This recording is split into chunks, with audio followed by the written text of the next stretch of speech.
अस्सलाम वालेकुम दोस्तों, मैं हूँ इरम इकबाल और आप देख रहे हैं चैनल उर्दू डिस्कवरी 5। आप लोगों से गुजारिश है मेरे चैनल को सब्सक्राइब कर दें, लाइक कर दें और साथ लगे बेल आइकन को प्रेस कर दें ताकि हर आने वाली नई वीडियो आप तक जल्द से जल्द पहुँच सकें।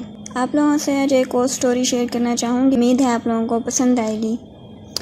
जामू एक गरीब शख्स का इकलौता बेटा था। 17 साल की उम्र में कत्ल का इल्ज़ाम लगा और उम्र कैद की सज़ा हुई। 40 साल जेल में काटने के बाद एक दिन जामू को अदालत ने ये कहते हुए बरी कर दिया कि ये बेगुनाह है। जामू कमरा अदालत में जज के सामने बैठा था। हुकूमत ने उनके आगे एक खाली वर्का रखा और उनसे कह दिया कि इन 40 सालों के बदले इस कागज़ पर जितनी चाहें रकम लिख दें, हुकूमत आपको फ़ौरी अदा करेगी। जानते हैं जामू ने क्या लिखा? जामू ने सिर्फ एक जुमला लिखा कि जज साहब, इस कानून पर नज़रसानी कीजिए ताकि किसी और जामू की ज़िंदगी के कीमती 40 साल ज़ाया ना हो। इसके बाद वो रो पड़े। इसके साथ ही कमरा अदालत में मौजूद हाज़रीन की आंखें भी अश्कबार थी।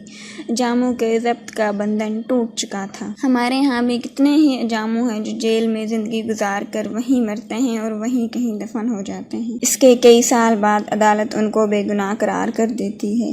हमारी हुकूमत को भी चाहिए कि हमारे अदालती निज़ाम पर गौर करें। Thank you.